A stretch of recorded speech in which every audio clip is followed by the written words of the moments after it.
Hello and welcome, ladies and gentlemen, to another episode of Ask Dr. Zaino Live. Thank you all for being on here. We have a packed house, and I can't thank you enough for being here on live.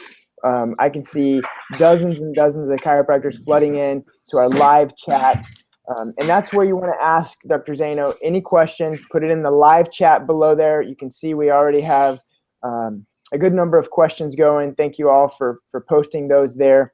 Below the live chat, you'll be able to see a link that will take you to the dynamic dinner training that we are just hammering. We're doing it. Thousands of chiropractors from just dozens of different countries are joining in to the live and also even the recorded trainings on the dynamic dinner. And we're just getting amazing feedback, comments, emails. Thank you so much for that. And thank you for sharing all of that with your colleagues. It's a fun time right now. It's a good couple of weeks, and we're all learning. We're growing our business. We're growing as people, and we look forward to asking your questions tonight. So make sure that you hit the social media buttons that you see right below the video on the Chiro Thought Leaders page, the like button, the G+, the tweet, the share, the pin it, and make sure all of your colleagues know that we're on live right now. Awesome. So Dr. Zaino, are you there, my friend? Yes, Dr. T, what are you doing? Hey, not too much, man. It's been a good day. We were super busy in the office. We had a dinner workshop on Monday, and we had I actually had Dr. Sandy and Dr. Evan both. They were doing new patients all afternoon. So we were jammed. That's the way to do it. Good problem to have. Yeah, absolutely. It's been awesome. So, do you want to jump into the questions? Let's do it. All right. First question: how long are your dynamic dinner talks? What's the best way to attract existing and new patients to the talks? So I guess existing patients be there, and then also people who haven't been in their practice. Real simple. It's about a half hour, half hour to 40 minutes. It depends if I'm feeling it or, like if I want to go longer or not. And then if you want to attract existing patients, it's just kind of part of it. You can invite patients to dinner. You just let them know that bringing a guest is their ticket in. And also you should be inviting all of your patients that are coming up on their re-sign to remotivate and refocus them. And then so you want your patients to bring guests, and you always know, if your patients know there's always a dinner every other week or that one time a month on the calendar, then they know, I have something planned, bring who you bring to dinner. So anybody who wants to help a friend, instead of them telling them about chiropractic, we just have them bring them to the dinner. We got a really nice place now. They redid the room. It's beautiful. And since we've been doing this series with you, live every week, it steps up our game. Tabor and I, we're player coaches, if you saw that email, meaning that, if I was just a coach and I wasn't practicing, would I really honestly be giving you the most accurate live time information? The answer would have to be truly no. But the fact that I'm in it with you, I'm doing it with you. I had a dinner Monday, just like Tabor did, and we had over 25 people pay the $150 to come in. And our dinners are getting, because we're doing this, because because we're doing this with you guys, we're putting an extra half hour to 1 hour of intention on our dinners per week, just because we're doing the show. And because of that, whatever you feed grows. So now our dinners, we're actually looking, in fact, in probably 10 days or 2 weeks from now, we may be I have to talk to you, but we may be doing the Ask Dr. Z show every 2 weeks. So I'm thinking of adding another dinner on a Wednesday. So I'd be doing a dinner Monday and Wednesdays, one Monday, then the next week Wednesday. So we're going to crank it up to 3 dinners a month, because we're getting to that point where we have to, because we've been focusing more energy. So it's, I appreciate you guys learning from this, but that's what we do. And so that's how you do it. And then again, every single thing, a question like that, I love that question. It's awesome. But it also lets me know that you don't have the dynamic program, and it's all in there too. So that'll actually tell you the exact wording. Now, the wording is very important, because all this wording has been done specifically, and I would say scientifically, to help persuade, not manipulate, persuade people to make a choice and a decision to invite them to come to the dinner the best way possible. Yep, absolutely, man. That's awesome. We even, when you stick to the dinner, man, it works. And even my staff nobody's perfect. We kind of dropped the ball on a couple of confirmation calls, I think, is why we had a little bit of a low show rate. We had over 35 people RSVP'd, and we may have had like 18 actually show up. But out of that 18, we had like something like 13 or 14 new patients. I mean, even though I was like upset that we didn't have as many people show that RSVP'd, I mean, how amazing is that to have 13 new patients in 2 days, you know? Yeah, so let's Tabor.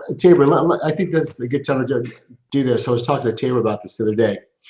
So you're a doc that's on the fence. This is only the doc that's watching now, and I'm speaking just to you. This would be the doc who's on the fence. You say you don't have the money. You say it's your town. There's a reason why you're hesitating. You're a tire kicker. You're a fence rider. And so let me just break it down to the basic no-brainer aspect of this program. So this program is $1,500. Just put that in the back of your head. So I did a dinner Monday night, and when Tabor did it Monday night, and he had 18 people show and 13 appointments. I had 25. It's not the number of appointments, but watch this. It's $1,500 for the dynamic dinner. It cost me $1,500 for the dinner to feed everybody Monday night. You might be saying, well, wow, that's a lot of money, because you're still, you're not using money for purpose. You're trying to make money. And instead of because the money is actually the thing that makes this happen. And so I paid $1,500 for the dinner, and 25 people signed up and paid $150 to come in for an appointment. So you make $150, and whatever 25 times 150 is, what's that, Tabor? That's like over $3,000, right? Yeah, 32. So, roughly, right? So let's say you are the worst speaking chiropractor in the history of the profession. Horrible. Let's say none of those 25 people ever came into the office, but they made their appointment. So just that alone right there, 25 people made an appointment. I invested $1,500 in the dinner, and like Tabor said, and we collected $3,200 in 1 hour. So let's say none of those people become a patient, just because I'm talking so low level, ridiculous alligator brain right now, because sometimes some of you guys think like that, because that's what's preventing you, your reptile brain. It's like, let's say you just did that, and let's say no one ever, they just say people paid, you're a good closer for the appointment, and no one became a patient. You did one dinner a month, you made an extra $1,500 a month, or $3,000 a month. Yeah. So that's, like Tabor said, $36,000 a year just for doing a dinner and collecting the new patient exams. And that's not even counting anybody who's going to become a patient. And again, you could be the worst closer in the world in your office and 0 people come in, but you still had an income increase of $36,000. So I know I hate talking numbers like this because it really has no purpose behind it, but I think that's what you guys are so worried about. Well, here it's like, for me, when I get the bill, I sign that bill with joy. Not because I have a lot of money, because I know that I'm using my money for purpose. Yeah. Like it's like I could take $1,500 and sit in the bank or put in some shitty stock that I have no idea what it does, or I could take what I earned and put it back into the people. And so to me, it's like I'm gifting this into the people. This is like I'm so happy because I'm living with an abundant mindset. That listen, if this dinner cost me $4,000, I'd be so happy to do it because I'm using my money for my purpose. And then if you go in saying I'm using this money for, and you're happy and you do it with a joyful heart, and you're able to express the greatest thing you have is the principle of chiropractic to teach people and see people's lives change. This is probably the dinner, I would say, is 10% of what I do in my practice, but it yields 90% of my results. Yeah. So most of you guys, you're fidgeting around the 90% of your practice and you're only getting 10% results. I'm telling you to invest and focus on the 10% that's going to bring you the rest of the results. And Tabor will say, Tabor opened up his new office, first thing on the list, dinner. What's the dinner doing? Yep. It's going to grow his practice. And the great thing about Tabor, he knows the dinner is like a violin. He'll do 2 dinners a month of 10 people, 15 people, 12 people to crank it up. And when he's doing good, he could always dial it back down. So the dinner becomes predictable when you do the dynamic dinner system. And so Tabor and I were saying, like, so even if, like, where can you ever invest something and make 100% or more back within an hour? Right. Never. And you did, and you know what? And not only did you get it back, but you know what? You did something really good. You got to do your purpose. It wasn't shady. It was part of your sole purpose. It was part of your gifting. It was part of your talents.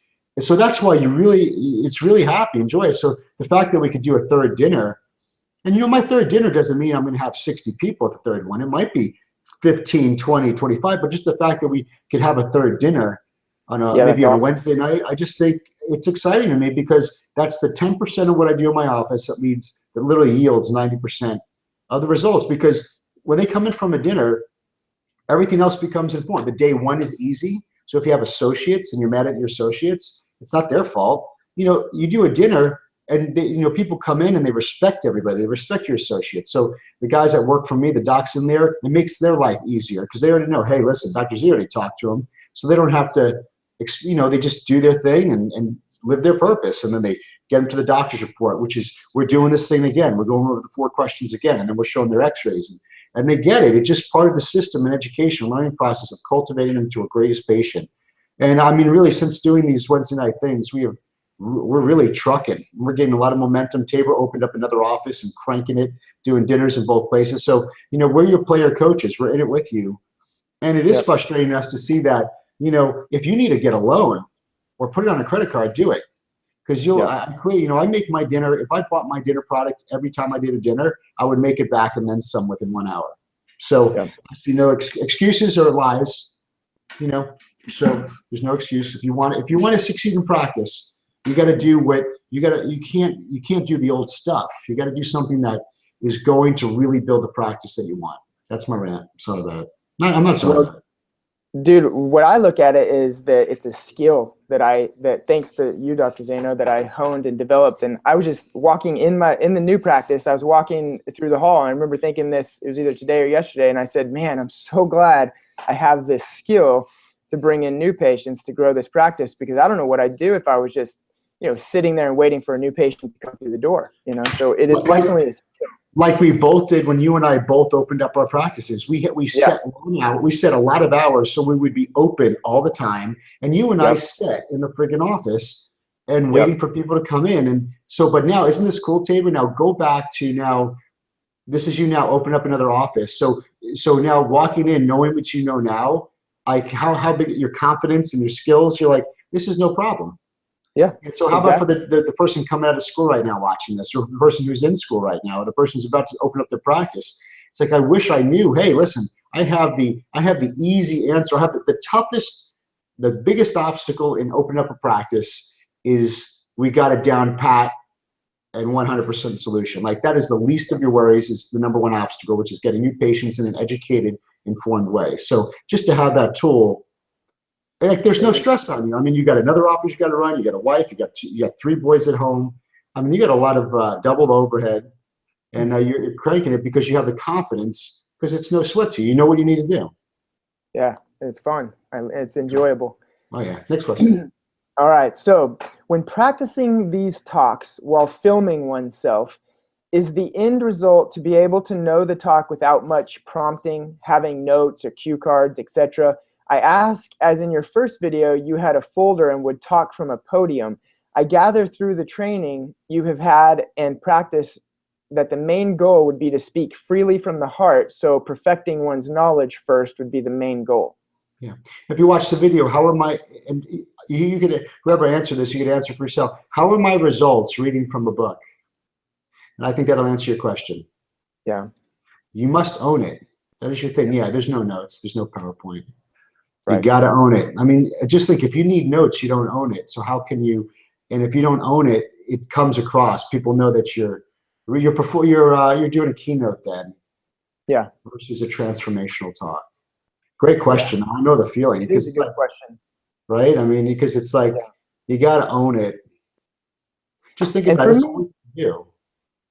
well, and for me, the more I do it, the more I own it. I Yeah. mean, but even in the beginning, I think you have to know your bullet points, and that way, you can get through the whole talk. Um, and you have to know it to a certain extent. But I promise you, the more dinners that you do, the more talks that you do, you're gonna begin to just get better and better and better. And remember, no one knows what you forgot to say. Yeah, exactly. No one will ever know. No one will be like, yeah, he forgot to talk about that or she forgot. So no one knows. And so when no Right. one knows and you forget to say something, you're talking like, crap, I forgot this. You weave it right in. I mean, like, so Yeah. understand, go in with the concept. No one knows. I can't tell Everything you you. say is great. I can't tell you how many times I've walked down and went, shit, I forgot that part. I forget something every time. You know, Yeah, God bless you. but it's always good, man. It's It's always always good. good. All right, good question. Great Let's question. see. Next one here. Great to be with you guys this week, Dr. Zaino. What is the key to being influential? When did you know that your influence was predictable? How much of your power comes from your personal experience and how much from your training on your message delivery? Thanks. I would say 99% of my power and influence. You put it on mute. Very nice. Thank you. I did. Most of my, I would say 99% of my power and influence comes from self-discipline and preparation. That's it. It's not, I'm not smarter than you. I'm not more skilled than you. I'm not better than anybody, but it is self-discipline and preparation. So that answers the question. So self-discipline is like a muscle. So the more things you do to self-discipline is doing what you should do when you should be doing it, whether you want to or not. And so when you could do things in your life, such as eating a certain way, training a certain way, reading books, scheduling time, being disciplined, not being on Facebook, stuff like that. So these little disciplines grow and they make your discipline muscle stronger. And that leads into all other areas of your life. Just like when you slack in certain areas of your life and your discipline goes down in even one area, it actually brings everything else down. So discipline, Brian Tracy was talking about, he met an author that, kind of took my idea. I wanted to write a book on success principles. And I have like a good solid 21 or 22 that are really good stuff. We'll do them. We'll definitely do them. But he says he met an author that, wrote 4 books with 250 success principles in each of them. So he had 1,000 success Wow. principles in 4 books. And what he did is he interviewed the greatest leaders, the billionaires, you name it, and pulled out these success principles. And Brian Tracy said, what would you say is the #1 success principle? And the guy said, without flinching, he said, self-discipline. He goes, because all the 999 are great skills and great characteristics, but without discipline as the foundation, they'll never work. So it's building your self-discipline and preparation. Preparation is persistence. That's what that is. Persistence is self-discipline and action. So persistence and preparation would be videotaping your talks, watching your talks, practicing your talks, reading your talks, and preparing every single day.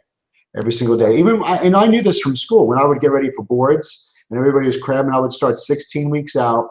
And every day I would go on the treadmill or stepper for a half hour and read some board review for a half hour. So a half hour a day.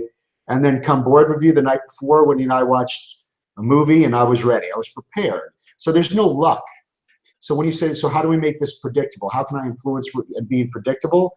The way we make it predictable is we take the luck equation out of it, because all luck is, it's when preparation and opportunity meet themselves. So when Monday night comes, I'm prepared. I'm nervous, yes, but I prepared. So that's courageous. Courage means going in when you're scared or nervous. That's courage. And you go in courageous. The self-discipline that I had allowed me to prepare and schedule the time to do what I need to do. So when I'm prepared and I have a great dinner, it's not luck. The dinner becomes the opportunity.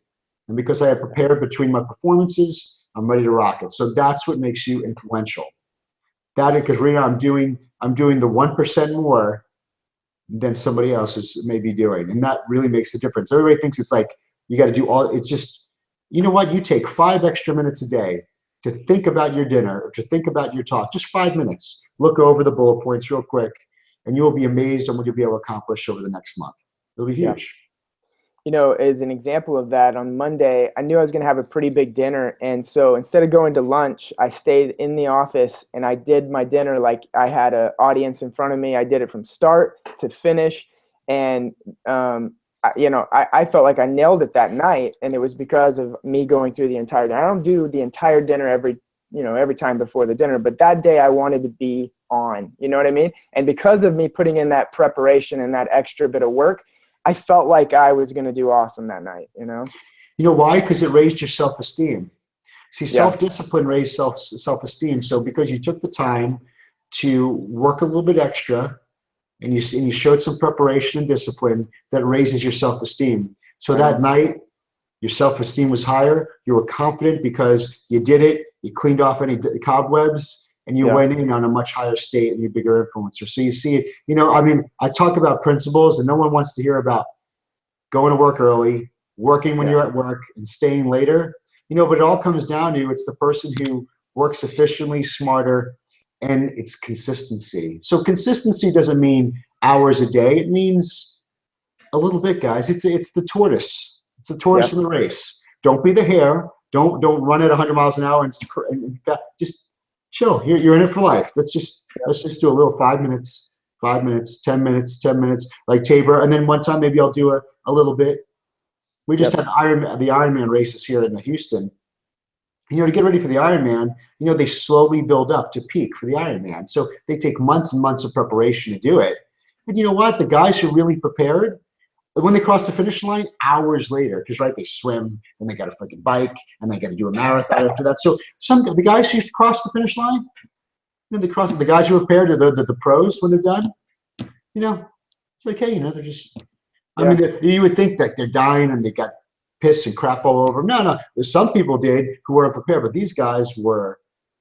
They were prepared. So to them, it was just, and they were talking along the ride because one of my patients is the pace guy for the bikes. It's like these pros were just kind of talking with each other because you know what? They were pacing themselves and they knew their time, going 24 miles an hour on the bike. I mean, they just were Wow. professionals. So, because why are they professionals? Because they practice. They really put the time in, the extra 10% to do something, which is physiologically incredible.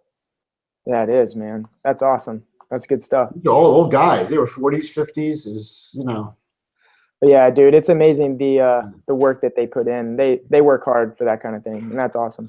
But so should we. And, What we and do. they're always successful people. I volunteered for the Ironman down in Galveston to adjust, the contestants, and they were all. I was talking with them. They were lawyers, they were doctors, they were business owners. They weren't like, they weren't late. They were busy people. They weren't lazy people, and they still put in hours and hours before work or after work, or it was phenomenal to get to experience that with them. So awesome. So next question we got. Even with being as diligent as you can with confirming dinner attendees, the conversation, Chris. Please take your reservation seriously as we are. Oh, he's telling you the conversation. Please take your reservation seriously as we are paying for your dinner and reserving your space for your guests, right, etc.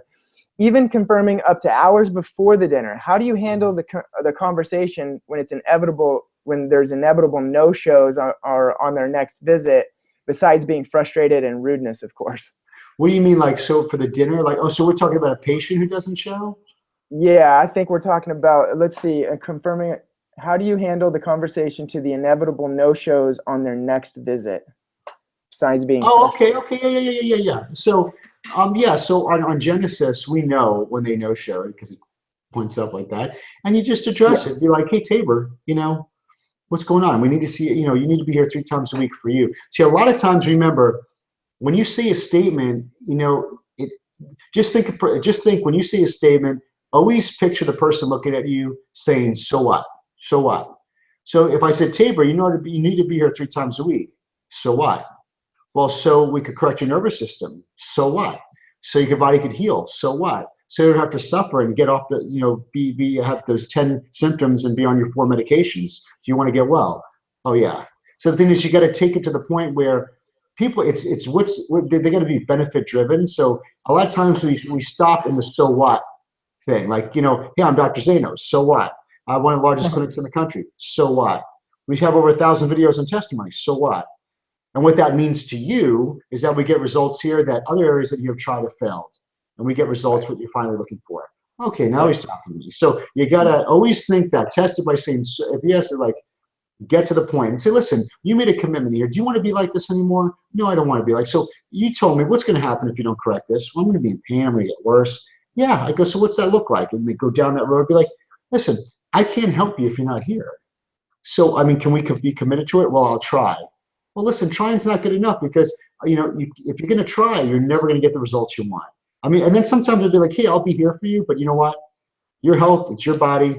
And sometimes I do it at that. I always leave it in their hand. I'm like, it's your responsibility. I go, but if you don't get the results that you thought you would get in here because you're not following my recommendations, then don't come blaming me. This is your body. And I used to be a lot more harsher, but after a while I stopped caring because I was like, when I try to force people to do it, like you said, they still had the same results. So, I just put it all back on them. Hey, listen, this is your body. So when you come in here complaining, you know what I'm Yeah. going to tell you. Yeah. So I go, this is your body. This is your responsibility. And Brian Tracy, again, I'm on the Brian Tracy kick. I use this today. I'm like, remember, if you always think that no one's coming to save you, no one's coming to save you, because that puts you in personal responsibility. Be like, if you think when it comes to your health right now, you got to understand no one is coming to save you. That means you have to do it all on your own. We're not here to save you. We're here to help you. But if you're not here, no one's coming out. No one's going to do it for you. So I just Yeah. like that line. It helps me. Like if I'm doing something, I'm a little tired, I don't want to do it. I just tell myself in my head, no one's going to help me. No, so okay, I got to do it myself because no one's coming to save me. No one's going to come to help me. It's kind of a motivator to realize just to focus on taking personal responsibility of my actions, and they do too. And you know what? There's three types of people: the one who takes responsibility, the one who gets excited and then phases off, and the one who just never really took it serious. They just because it's not that they've never been that person. Their life has been so chaotic and distracted. My everybody wants to be what? Happy, healthy, and rich. Okay, but they're dreams. That's all. They're just delusions to people. Everybody wants that. You can ask a homeless person, but it's like it's what they do personally, their goals, their drive, their discipline, their learning, their personal development, all those other things, the person they are, their character that allows that to happen. That's why you give $300 million a lottery to someone who does not have the character or the skills to earn that. They blow it, right? It disappears. They get into a worse state. So it really is where you're at right now, where that person's health is all a result of the choices they made. So if they're going to continue to make those bad habits and choices, nothing's going to change. It's a scientific equation. So don't worry about it.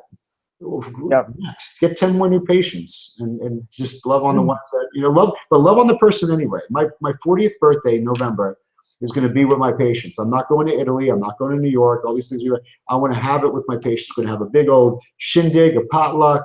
Don't bring gifts. It's my 40th birthday. We're going to have it with my patients because I realize that I wouldn't want to be with anybody else than my friends and my patients. And these include the patients that could be that aren't the most disciplined and they don't follow your recommendations all the time. But I still love them more than if they never, like they're still good people. It's just that they have 40 years or 50 years of bad habits. And, and you can't get mad at them if they don't change. But you know what? You could be an encourager and you could love on them and maybe they'll come around, maybe don't. But, I'm adjusting them when they're there. So.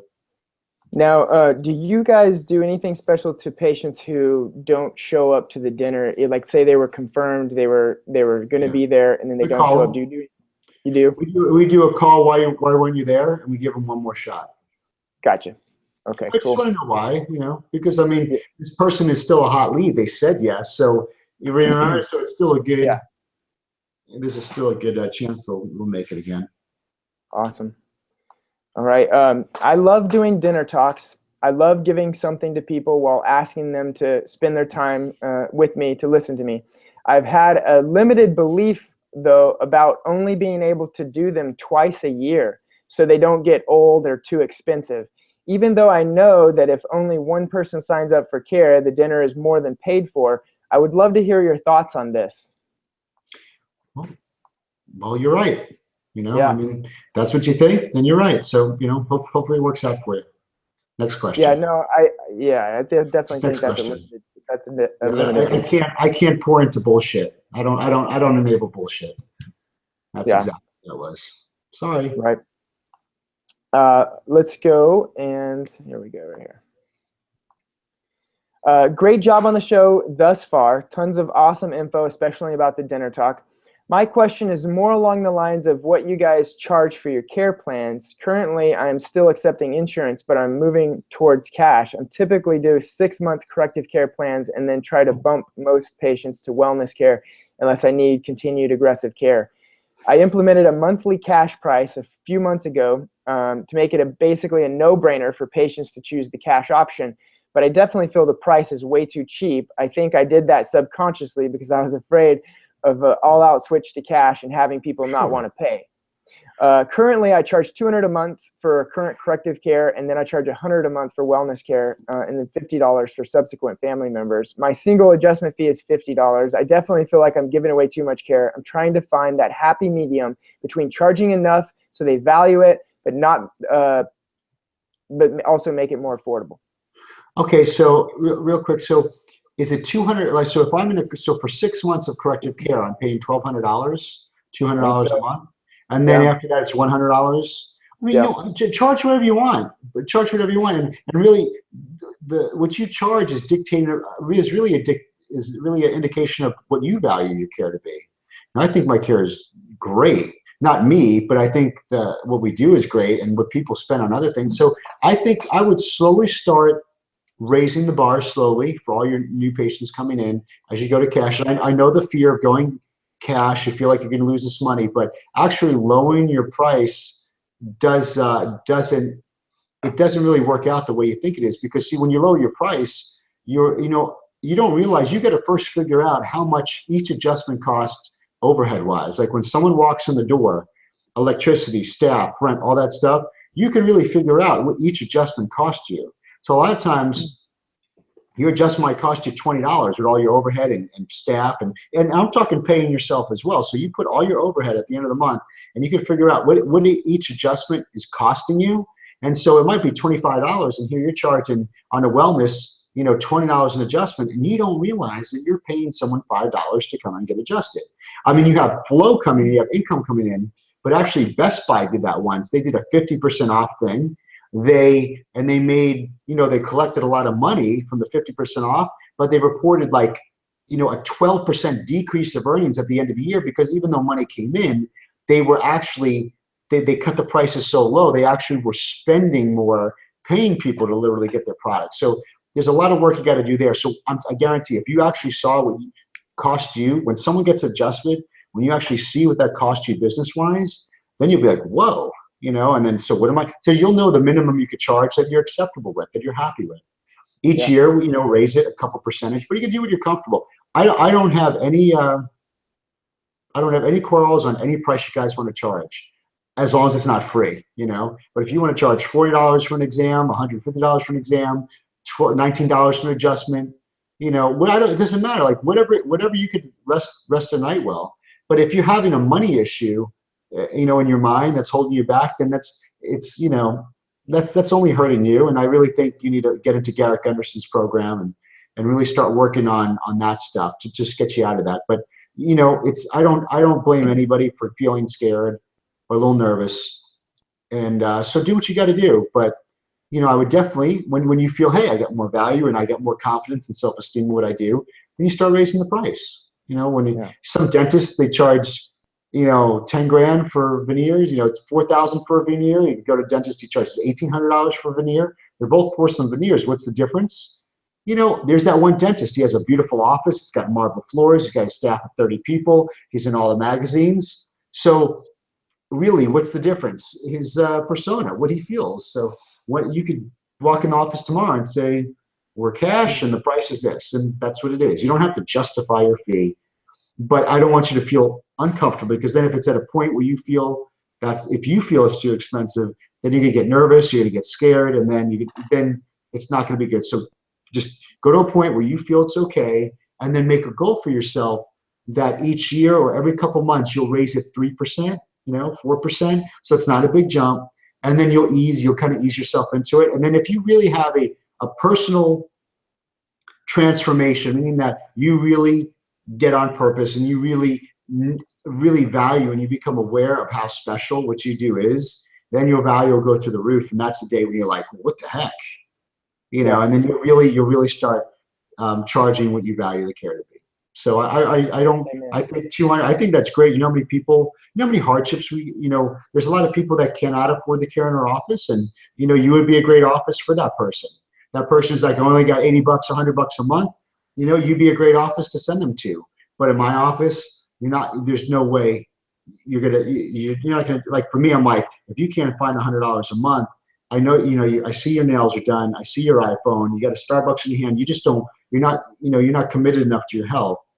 And plus it cost us, the cost per adjustment So again, you're still going to help a lot of people, no matter Yeah. what, having a lower care plan. It's fine. Yeah. And that's a good answer, man. That's a great answer. Because who So are we we'll to say wind. that he needs to be this What's much? that? There's no, we're not Yeah. the judge of what the price could be. I mean, all of us would do it for free, right? Yeah. If Absolutely. we won the lottery, right? Yep. so, so Yeah. I No, mean, I yeah, agree. I I think agree 100%. in our heart we always want to give it away. Well, and I think it helps you to sell your care when you're totally committed to your price and you feel like you're doing a great thing and it's fair. You know, it has to be fair in everybody's mind. So we'll wind it down and end it with this. I do want to throw in the last one from Ryan. Thanks for throwing one in there, Ryan. Appreciate it. He says, you're talking about Brian Tracy. Specifically, is there any books or anything that you recommend from him? Just go on YouTube and type in Brian Tracy and Yeah. enjoy. That's Yeah. it. They're YouTube everywhere. is your best friend. Type in Brian Tracy and sit back, and you're gonna. I mean, Yeah. it's like a semester hours worth of like. Forget about it. I mean, like for the next 6 months, and just enjoy it. That's it. Yeah. And also go on the computer and get like a YouTube downloader, so I could rip the YouTubes to MP3. It's called YouTube to MP4 MP3 downloader. It's free, and I rip the YouTube videos into an MP3 format, and I just load them on my USB, and that's what I play in my car. Oh, that's So freaking awesome, man. yeah, just That's awesome. rip the audio off the videos, and I mean his products sold for thousands of dollars. He sold $500 million worth of like this one, Brian Tracy University thing of no excuses. And I mean, the fact that it's on YouTube and no cost, it's gold. It's so awesome. But Yeah. that's just the kick I'm in now. So some of you might need Anthony Robbins. Some of you might need Yeah. Wayne Dryer. Some of you might need Jim Rome. Some of you might need chiropractic stuff. Grant But Cardone. yeah, Grant Cardone, like it's all there for you guys. I think we just got his book I was on his somewhere. kick. Yeah, I just did some videos of his. My wife's listening to who's the 4 hour body guy, Tim Ferriss. Tim That's Ferriss a is really good awesome. one. Yeah, Thought he's great. leadership. You see what I mean? Like that's the personal discipline. Just listen to your car. So I drive 2 miles to work and I get a Brian Tracy thing. And I literally quoted probably what, Tabor, 5 different awesome things Yeah, that he talked about. And that's all been from riding to work and back 1 mile.